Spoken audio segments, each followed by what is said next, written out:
My wife said, "I deserve better," and walked out. 5 months later she realized better didn't want her. Now she's texting me non-stop. I never thought that 5 years of marriage could fall apart in 5 minutes, but Kate proved me wrong. I came home that night, tired after a long shift at the car service center. My hands smelled of grease and metal, and my skin still had traces of dirt that wouldn't come off even after 3 attempts with soap and water. In my bag was a bottle of her favorite wine, a silly gift to celebrate another Friday, as if we were still those lovers who threw little celebrations for no reason, when a simple dinner of pizza and laughter was an event. But when I opened the door, something in the air was off.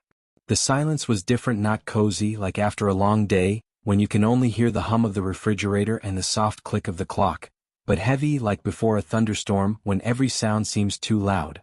She was standing in the kitchen, already wearing a dark blue coat, the one I had given her for our second anniversary because she was always cold in the fall. At her feet were 2 large bags, neatly packed as if she had been preparing for this for weeks. Her face was calm, but her eyes were cold, like ice cracking underfoot in February. She looked at me as if I were not her husband, but an old couch with worn cushions that she had finally decided to throw in the trash. There were no screams, tears, or drama, just that look and a suffocating silence. "I need someone better, Dan," she said, her voice like a dull knife slowly cutting through her skin, leaving ragged edges. "I deserve better than this." She waved her hand at our cramped apartment, the walls we'd painted together when white paint accidentally got on her cheek and we laughed like children. The shelf with her stupid figurines, the little ceramic birds she collected because she said they reminded her of freedom. The couch where we slept when we fought but always made up by morning, cuddled under an old blanket. I stood there like an idiot, holding the damn wine in my hands as if it could save the situation, bring her back, make her remember who we were. But she continued, as if she was reading out a sentence prepared in advance. "You're a good guy, Dan, but I want a life, not this routine of fixing cars during the day, drinking beer with friends in the evening, watching TV shows on this broken-down couch. I need a man who moves forward, who dreams of something more, not just standing still like you." Her words hit me in the chest, each one like a hammer on a rusty nail, but I didn't move. I stood there and remembered. 5 years together, vacations on the lake where we swam until sunset and then warmed ourselves by the fire, wrapped in the same sleeping bag. Nights when we laughed until we cried at stupid jokes about how I burned eggs. The time her dog Max, an old Labrador, had to be put to sleep and I held her all night while she sobbed in my old t-shirt, leaving wet spots on the fabric.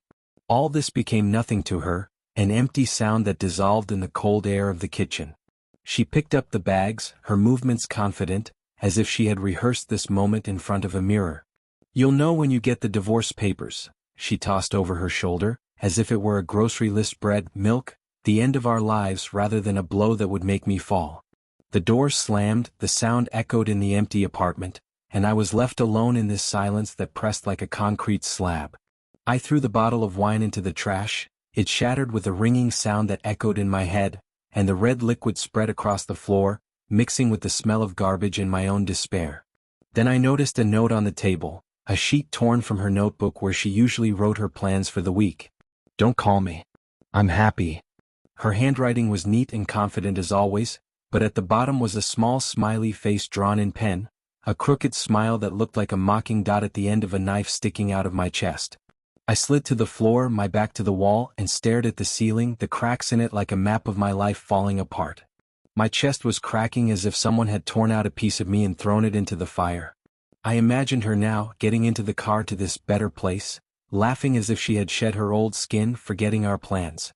The house with the garden where she wanted to grow roses, the children we talked about while lying in bed, growing old together on the porch swing. It all turned to dust, and I became a fool who thought that love was enough, that 5 years meant more than her desire for something better. After Kate left, the apartment was like a grave, quiet, empty, with her smell still clinging to the curtains like a stubborn ghost. I tried to move on with my life, but every day was like walking on broken glass, sharp, painful, without end. Mornings began with coffee, which I brewed only for myself, standing at the stove in the same kitchen where we used to argue about who fried eggs better. Now there was only 1 cup, and I drank it while staring at the crack in the wall that she had promised to paint over but never got around to it. The evenings ended with beer and stupid Netflix shows, the same ones we used to watch together, laughing at idiotic jokes. Now there was no laughter, just the hum of the TV and the empty couch where she liked to curl up with her legs under her. My friends tried to pull me out. Joe, my partner in the service, sent me a message every night. "Let's go to a bar, man, stop souring." But I brushed it off. I didn't want to see their pitying looks, those "you're strong, you'll get through it" looks in their eyes.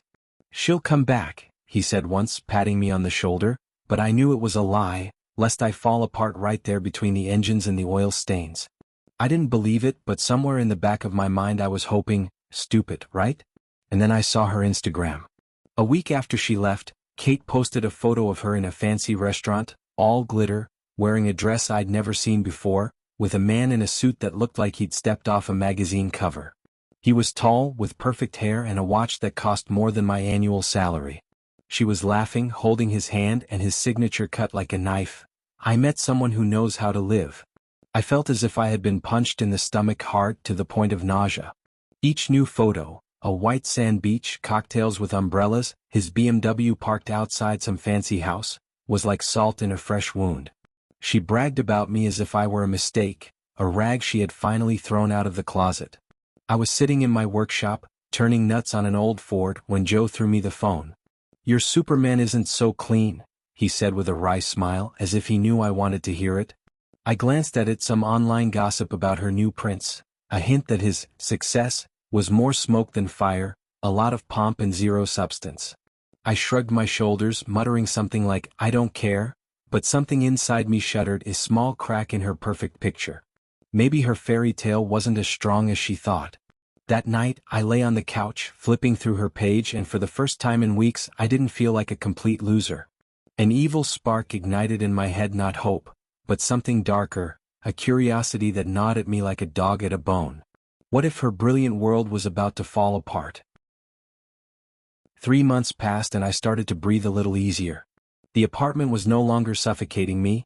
I threw away her old coffee maker, which she loved so much, and bought a new one, a simple one without stupid buttons. The service work was going well. I took a few extra shifts so I didn't have to stay at home, and I even started running in the mornings, even though my legs hurt like hell. But Kate was still on my mind, even though I hated to admit it. Her Instagram posts became less frequent, not every day like before, but once a week, and the sparkle in her eyes looked duller. I didn't follow her intentionally, but Joe liked to send me updates like it was some kind of TV series. One night he came in with pizza and beer, throwing in, "I hear her beau is in debt. They say his business is a bunch of false promises." I laughed briefly, bitterly, but I felt something stir in my chest. Maybe her better life wasn't so much better after all. I wasn't happy about her misfortune, but I wasn't sad either. That night, for the first time, I fell asleep without thinking about her, and woke up with the feeling that I could go on with my life. Then I received a message. Late at night, when I was cleaning my tools in the garage, the phone rang. "Dan, hi. How are you?" From Kate. No apology, just these stupid words, as if we were old friends. I stared at the screen, my fingers clutching the key. She hadn't written in months, and now this? I didn't answer, but my heart was pounding, not with hope, but with some dark foreboding. Something in her cracked, and she ran to me as if I were an emergency exit. I threw the phone on the table and went to bed, but I couldn't sleep. I lay there wondering what the hell she was up to. After that first message, Kate didn't stop. The next day she sent another. "Dan, can we talk? I need to tell you something." I sat at breakfast, cold toast and coffee, and looked at her words, feeling bitterness rise in my throat. Did she think she could just barge back into my life as if she hadn't trampled me 5 months ago? I deleted the message, but my phone rang again and again. "I know you're angry. It's not what you think. Dan, please." Every word sounded like desperation, and I hated that it made me feel something, not love, but some kind of sick pleasure in her panic. I did not answer. I was as silent as a stone and went on with my day, fixing cars, drinking coffee with Joe, running until my lungs burned. But she didn't back down. By the end of the week, I had a dozen messages, and the tone changed from soft to harsh. "Are you ignoring me on purpose? That's ridiculous, Dan, man up." I read and laughed quietly, evilly, because it was her, the real Kate, who always made it look like it was my fault. Her better life had clearly gone down the drain, but I wasn't going to run to save her. Then Joe texted me the news. "Her husband has disappeared," he said, holding up his phone with an article. "They say he took her money and took off." I felt something click inside me, not pity, but dark, sharp joy. She'd left me for this asshole and he'd stolen from her and dumped her like trash. Her messages made sense now, but I still hadn't written back. Let her suffer, I thought, feeling the old wound turn into something hard and cold. When I found out that her prince had not only disappeared, but left Kate with empty pockets, everything fell into place. Joe brought me the details. Her lover, a guy named Trevor, was a crook with a lot of debt and false promises. He'd swindled her, taken her life savings, our life savings to be honest, because she'd taken half of it in the divorce, and bolted when the creditors started knocking. I sat in my workshop, twisting a wrench, and remembered her laughing at me as she left. "You'll never understand how to live a real life," she had said then, and now she was left with nothing. Her messages became chaotic. "Dan, he stole everything. I don't know what to do." Then the calls, first one, then 5, all late at night when I was already in bed, staring at the ceiling. She was sobbing into the voicemail, begging me to pick up the phone. "I'm scared, Dan. I made a mistake." Her voice was trembling, but I could hear something familiar in it, the same tone she used to justify her spending or her late returns home. It wasn't remorse, it was fear that her perfect plan had fallen apart. I was in no hurry to answer. I sat in silence, remembering how she bragged about his car, his expensive dinners, how she called me standing still. And now she's crying to me, to the very guy she thought was a jerk. The thought was running through my head, not about saving her, but about how to show her that I'm no longer the fool who holds the wine when she leaves. I turned on my phone, looked at her last message, "Please help me," and started to draw up my plan. 2 days later, I agreed to meet with Kate. Not because I had softened, but because I wanted to see her face when she realized that I was not her savior. She was waiting in a coffee shop where we used to go together. Ironic, right? She looked lousy. Her hair was tousled, dark circles under her eyes, not a gram of the shine she showed off on Instagram. I sat down across from her, ordering only water, no stupid wines for her this time. She started right away, "Dan, I know I fucked up.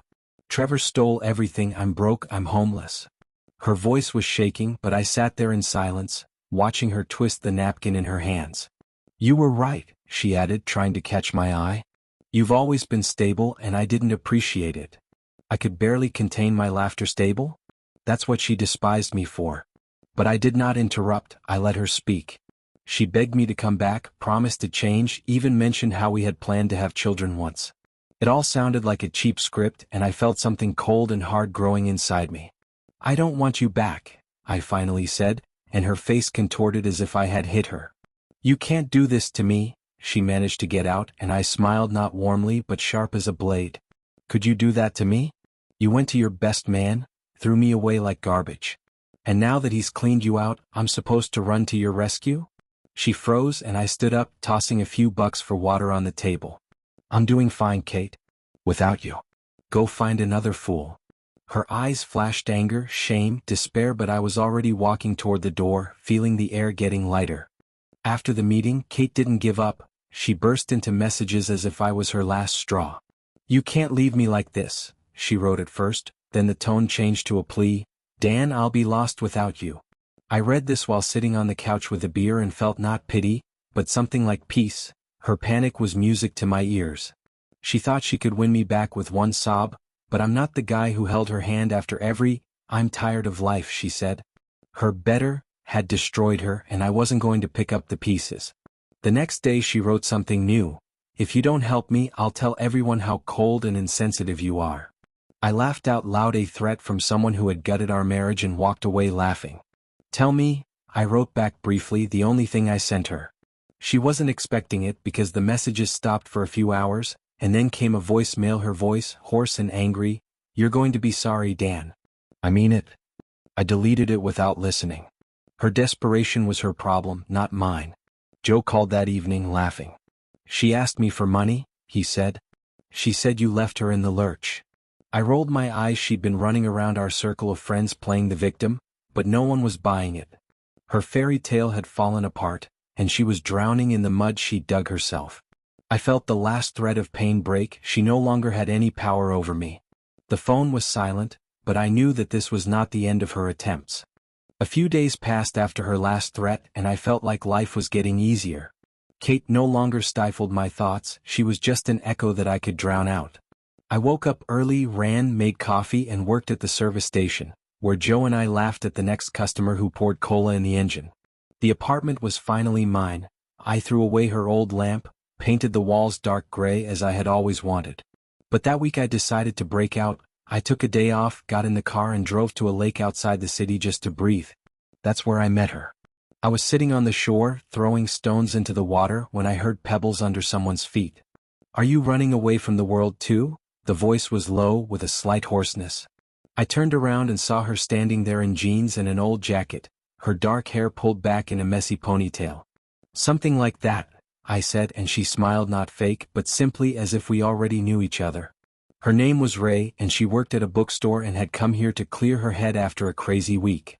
We started talking about music, how she hated social media, and my love of cars. No hints, just words that flowed easily. Kate wrote again when I was returning home. "Dan, I have nowhere to go." I glanced at the message, but I thought of Ray, how she laughed when I told her about how I once got stuck in the trunk because of a stupid joke Joe had made. Her number was in my pocket, written on a napkin. The phone rang, Kate's of course, but I turned it off. I went home, put on some music and poured a beer, feeling like freedom wasn't just about getting rid of Kate, but finding something new that didn't put pressure on me.